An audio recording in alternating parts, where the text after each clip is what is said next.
Welcome to the Living Your Career show, everybody. My name is Roisin Duffy. I'm a director at Blue Sky Careers. We are a recruitment and career advisory agency. The theme of today's show is the art of pivoting in effective career management or career development. And I know the first question many people would ask is, well, what's the difference really between agility and pivoting?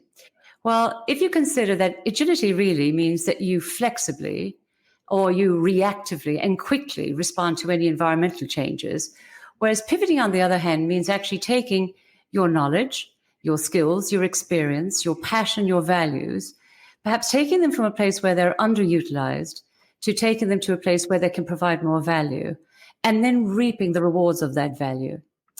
So I would say for job seekers or people who are stuck in a rut out there that, you desperately need some change.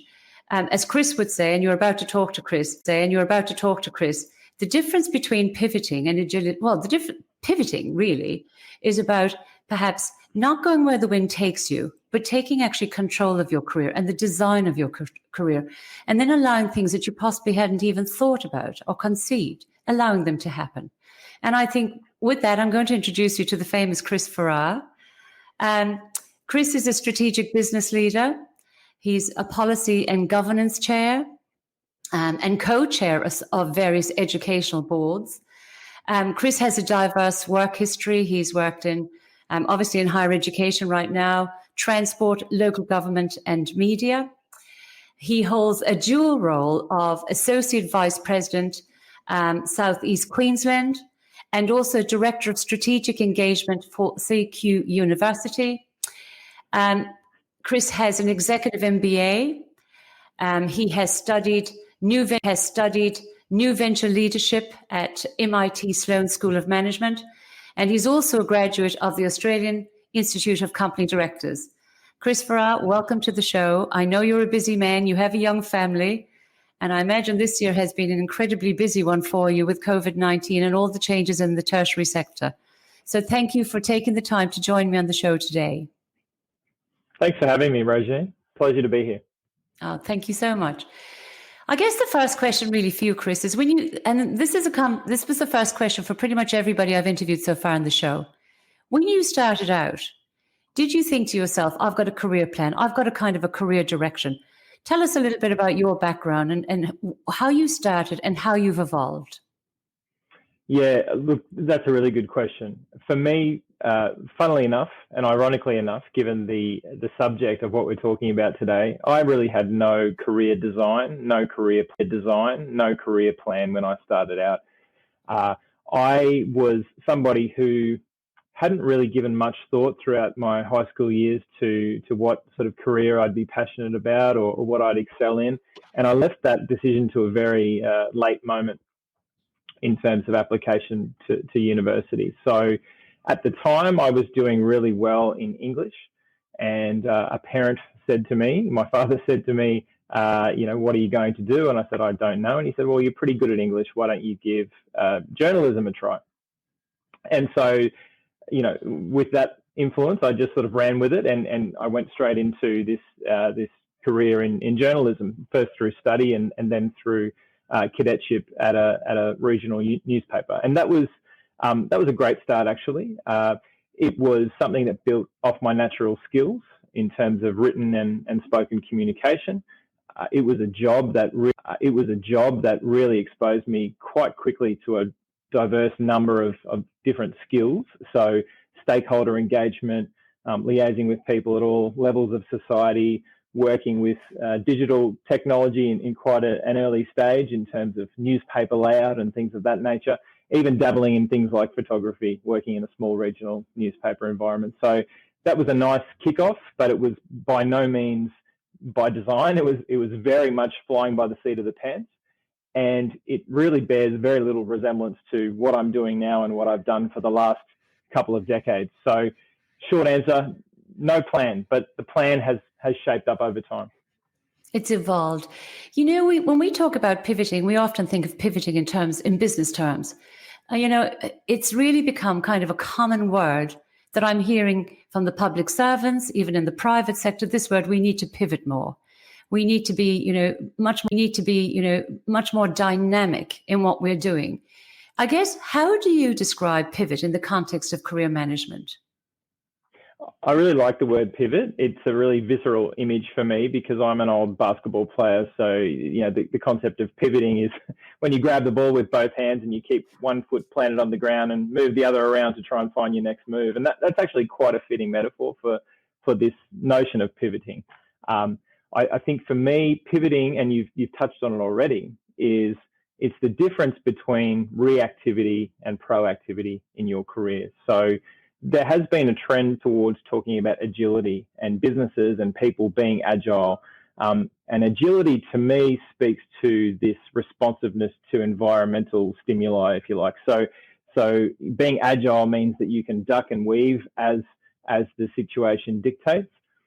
For me, pivoting is about more of a proactive stance. It's about saying, look, I have all these skills, all these experiences, all this knowledge, but where I'm standing right now is not effectively or fully utilizing those skills, that knowledge.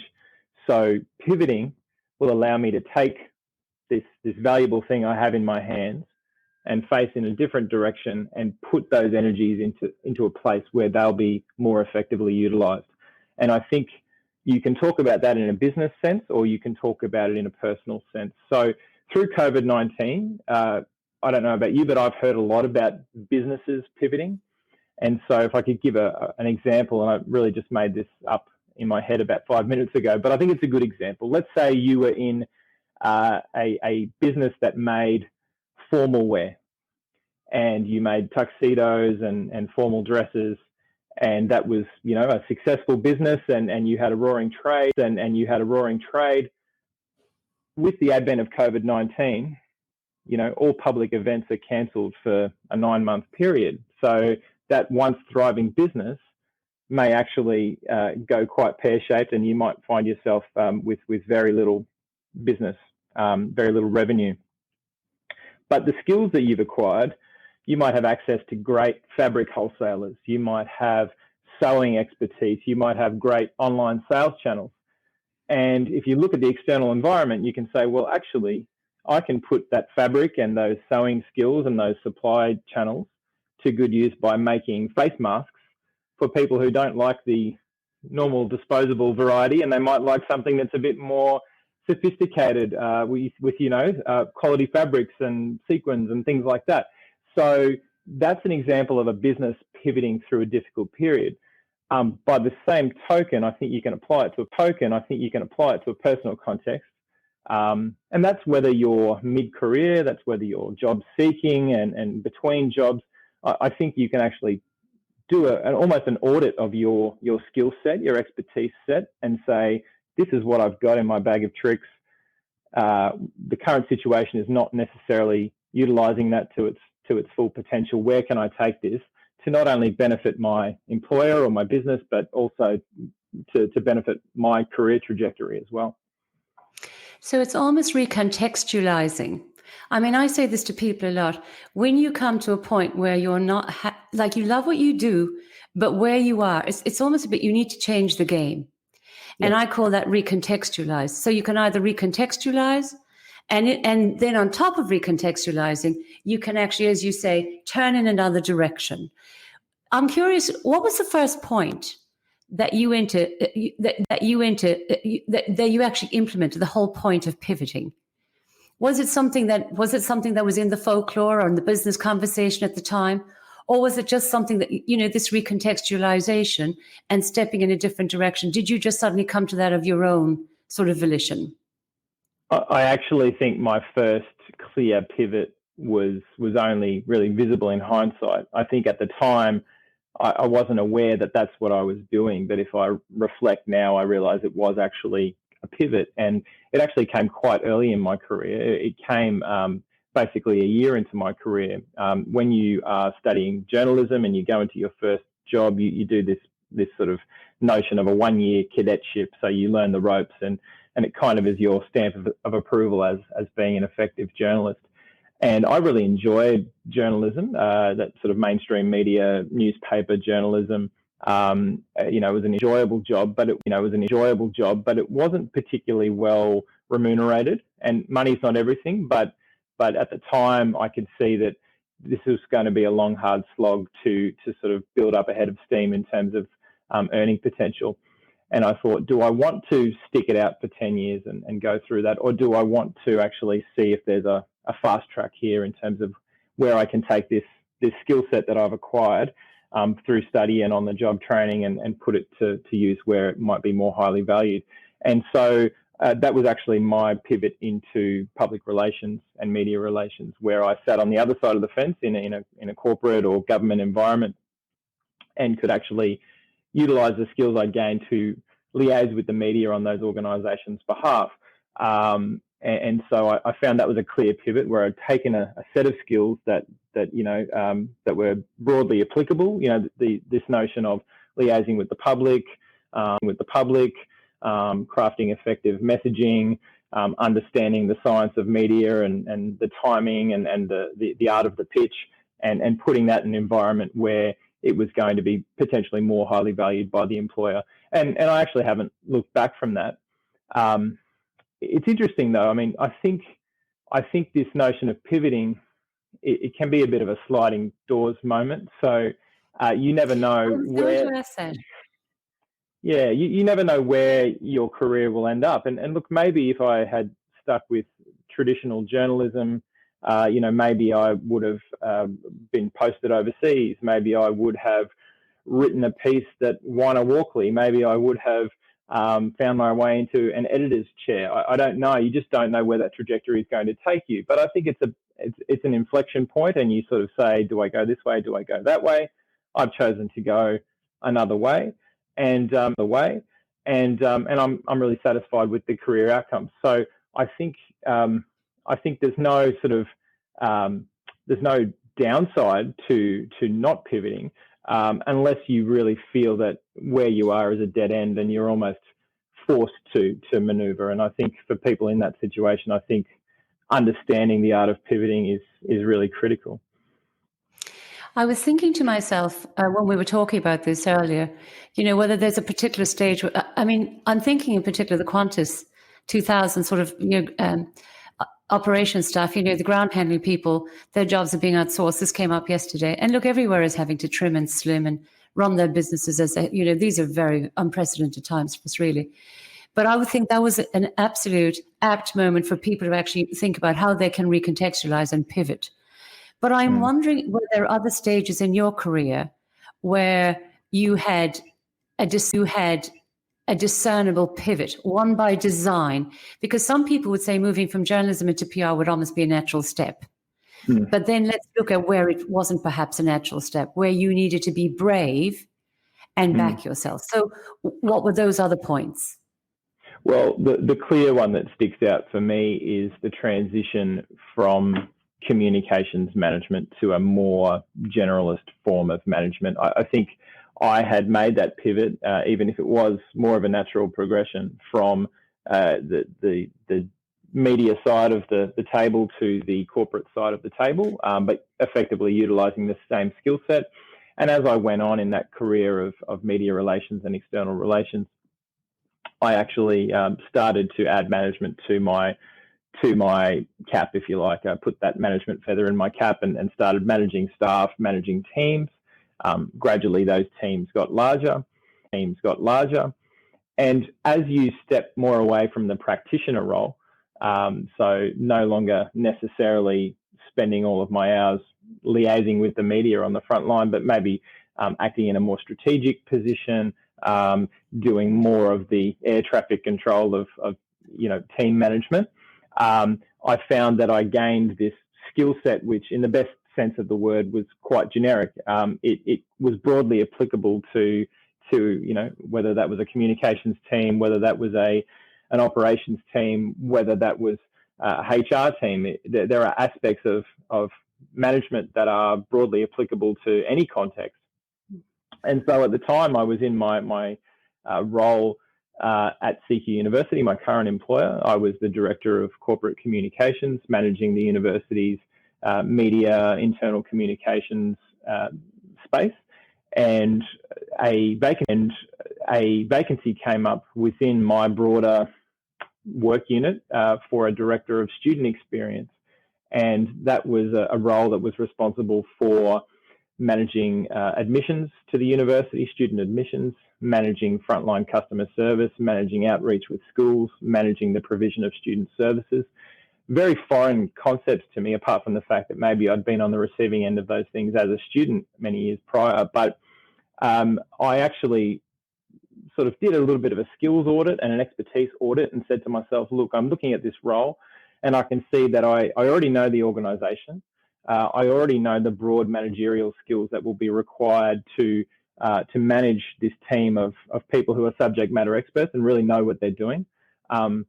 So could I take that leap? And I had the conversation with the person who managed that role and said, look, I think I'm ready to take this on and try something new. It was a larger team. It was a more national team. It was a more multifaceted team, and applied for that role and was successful in obtaining it. And it was a steep learning curve to learn the subject matter, to learn the operations, to learn all the ins and outs of that part of the business. But it was a brave move in some ways, but to have that existing management expertise to apply was that was what I brought with me in my tool bag in order to make that pivot. And that was a role that actually lasted for 5 years. So I was really happy with that transition. And once I got my feet under the table, I gained a lot of confidence in running that role, and it was something that the pivot served me really well. I'm curious, Chris, as you're progressing in your career, one of the things that you did prioritize was your education. And I remember when you were doing your executive MBA at QUT, and I know that you found that, I suppose, strategically satisfying. You found it satisfying in terms of the connections that you made. I noticed you've gone on to do work with in the US as well, one of the universities, and you've been studying, I think it's a new venture leadership. I mean, I'm just interested to understand for those people who want, well, there's two things. I think if you pivot, you're going to move quicker probably, but you need to be brave and you need to be able to back yourself. Then the second thing is, how does study support those maneuvers? And why did you choose your study and how did it assist you? I know you're also obviously a member of the Australian Institute of Company Directors, but I'm particularly thinking about the EMBA. If somebody wants to be a leader of the future, what does that mean to them? And how that goes hand in hand with pivoting, your study and pivoting. No, that's a really good question, Roisin. I think education is a key to unlocking opportunity, and that's a general feeling that I have. For my own personal context, I've been quite deliberate in the study that I've chosen. Working in a university environment, for example, qualifications, my apologies, are very highly favoured, particularly when it comes to career advancement. As a sector that provides qualifications to the market, we obviously value those within our staff ranks. So for me, it was really important that I get educated to a postgraduate level, and obviously shopped around for what might be the most interesting and useful course, and ended up with the QUT Executive MBA. For me, I think it was about really doubling down on that management skill set and understanding that the MBA would give me a broad sort of toe in the water of a whole range of different facets of management and things that I wasn't necessarily comfortable with. For example, finance is not the strongest tool in my tool bag. So having the ability to do a bit of a deep dive on finance was important. Dipping into things like HR, dipping into things like innovation, dipping into even areas that I had already engaged in, like media relations, but just sharpening my skills in that area was really important. I think for me as well, the building of a network beyond the sector I was in was really important. And as somebody who had been educated through the state school system, I didn't actually enter the workforce with really strong networks. They were something that I've had to build over time. And coming into that MBA program, I actually found that I was not only in a cohort of leaders, which is great for building just an immediate network, but a cohort of leaders from a broad range of industries, whether that was mining, whether that was real estate, whether that was manufacturing, whether that was, government or whatever. And so it was an effective way to kind of build this almost instant network of people across industries. And that was something that I found really effective. For me, doing the graduate, becoming a graduate of the Australian Institute of Company Directors was a similar approach. And to be honest, it was also tied in with this concept of the pivot, where I could actually say, okay, I've got educational leadership experience. I can apply this elsewhere for the benefit of another organisation, and how do I bridge that gap? From someone with little governance experience to actually sort of being able to enter that world. And so the GAICD was perfect for that. And it's actually led to some really solid board opportunities. And currently I'm the chair of a committee for a large education provider at secondary level and primary level. I'm also co-chair of a small school board. I have been a director on the QTAC board in Queensland, the Queensland Tertiary Admissions Centre. So that was just a level of study that was really it was a great course, and I'd highly recommend it. But in some ways, it was a means to an end to say, okay, how do I bridge the gap between this corporate expertise into governance expertise? How do I make those two things meet in the middle? And that course was really effective in that regard. And then the MIT Sloan studies. So that's new venture leadership. So I'm just really interested in why you selected that and why others would be interested in that as well. Well, that was a really interesting one, actually. And it came apart through my time at QUT doing the MBA. And this is a really great example of how study can broaden your focus and broaden your worldview, even if it's not planned. It was very accidental in a way, but QUT Business School really values the world of business pitching, and I got involved with business pitching as kind of an extracurricular thing. And I got into a team that was part of the global. I'm going to mess up the name of it now, but it was a Global Business Challenge. My apologies. And the Global Business Challenge is an international competition held in Brisbane each year. It's sponsored by a number of Queensland universities, and each year postgraduate business students come together to pitch their ideas in particular industries or areas of innovation. And a few years back, I got roped into a team at the very last minute to pitch an innovation. Our innovation was about monitoring wastewater, which is obviously a really topical theme now, and something I didn't have any expertise in, but something that allowed me to take a deep dive into an area that I was unfamiliar with. We ended up winning that Global Business Challenge as a team of 3. And that opened opportunities to go and pitch at a competition in Thailand, which had a number of Southeast Asian countries participating at. It allowed me to go to Texas in the US to pitch in another pitching competition in the US, and there were teams there from Harvard and MIT and places like that. So really high caliber competitors, and to be part of that, and to be part of the first Australian team to be at that pitching competition was quite amazing.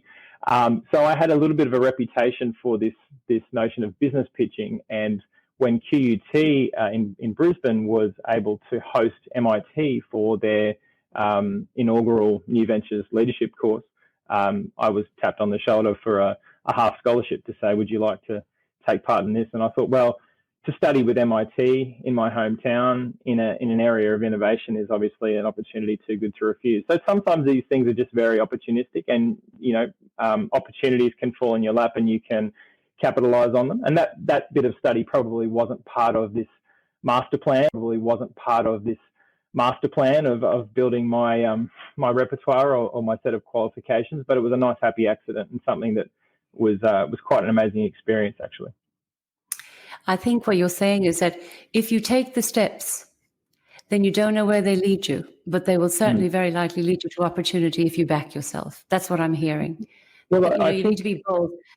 I'm curious, Chris, the COVID-19 situation, which of course everybody's immersed in right now, good, bad, or indifferent, has that given you opportunity to pivot?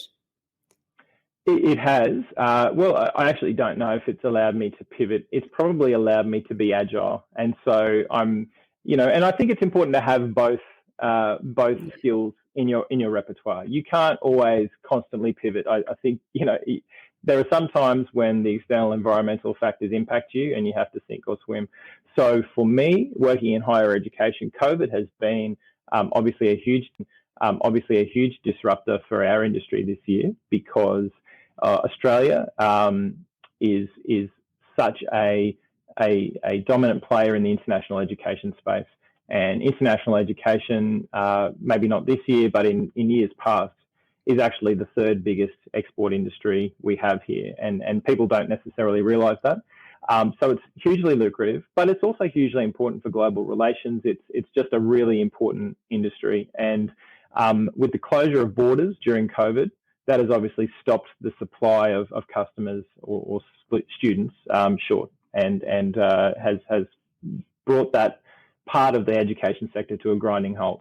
So for businesses like mine or institutions like mine, we've actually had to be quite pragmatic, and I'm really proud of CQUniversity being a first mover in this space, where we've actually gone, you know what, this is going to be a direct hit to our bottom line. We need to adjust and right-size our organisation and get back on track to something that's a little bit more sustainable. And so we took that pain very early in the piece, even back in April, which was, looking back, really the early days of COVID, even before the first wave was really taking hold in Australia. And so we sort of really overhauled our structure internally and made some quite drastic cost savings. And we've moved past that. But on a personal level, I was approached by our Vice Chancellor, who's now my direct supervisor, to say, look, you're doing a great job in your current role, but we need to shuffle some people around. And we actually want to take advantage of your skill set in the communications and media space and apply that to a new area we're building called strategic engagement. And strategic engagement encompasses the university's media and internal communications and general communications activities. It also encompasses philanthropy and fundraising, and it encompasses stakeholder and alumni relations. We're also looking for a head of our Brisbane campus. Do you think you could do both roles? And obviously, in the midst of COVID, I think any job offer is a good one. But for me, it's actually been a really positive move. I've been able to capitalize on a skill set that I've built up over time, but haven't really utilized in say 5 years, and come back into that realm with a whole lot of new knowledge and a whole lot of new skills that I can apply to this context. So I've actually come from managing a team of about 150 people who are located across 5 different states. That level of, across multiple business units, and that level of operational complexity is really serving me well in this new role, where I've actually got a smaller team. I've probably got an equally broad focus, but it's a smaller team. We're doing more with less. And I've been able to actually go, okay, how can I tap into the knowledge I have about working efficiently and leveraging greater capacity out of staff and building positive relations across, geographic locations and things like that. So I've taken all of this knowledge of the past 5 years and plowed it back into a role that is quite similar to a role I've done before. And so that's been really interesting and exciting to see how that's played out. And I've also had the benefit of reflection. So I've spent the last 5 years observing the trends in media, the downsizing of mainstream and traditional media, the rise of social media and the individual becoming a broadcaster and a media personality in their own right, and saying, okay, how can we apply this to a communications lens within a corporation or a university? Something that I might not have had the perspective of detachment had I been in the throes of a communications role for the past 5 years. So I actually think it's been an agility move, an agile move, but it's been something that has been quite refreshing and something that I'm really embracing at the moment. Chris, I need to wrap up, but I've got one question, and I need you to, you've got about 30 seconds. You've got about 30 seconds to answer this. A question. If you were giving a piece of advice to anybody now, it's COVID-19, many people are devastated by what's happening. They're either stuck in jobs that they don't love or don't have jobs, or they need to, pivot, recontextualize, or adapt, one or the other. If you had one sentence and one piece of advice you could give them, what would it be? I think if you're looking for work, if you're on Seek or you're on one of these job platforms, you need to look beyond the headline. Don't look at the role title. Delve into the description and get a stronger sense. Don't just dismiss a job ad on the basis of what the position title is. You might find in the fine print that even if the job title doesn't match your skill set or your expertise set at all, you may actually find in the fine print there is a way for you to apply what the role requires to your own context and actually be a really effective applicant. So I would just say dig a little deeper and look for those opportunities below the surface, and also get some good professional advice. Chris Veraa, you're a gentleman. Thank you so much for sharing your time, your knowledge, your wisdom. Absolutely fantastic. To everybody else who's watching, this is the Living Your Career show. I'm obviously Roisin Duffy. We go to air every Tuesday and Thursday at 12 noon Brisbane time. Please keep learning, keep loving, keep living your career, because it's important. And for now, I'll just simply say goodbye to everybody. Thank you very much. And thank you, Chris. Thank you very much. Thank you, Roisin. Very much. Thank you, Roisin. Now I just need to get to play our outro and we're finished.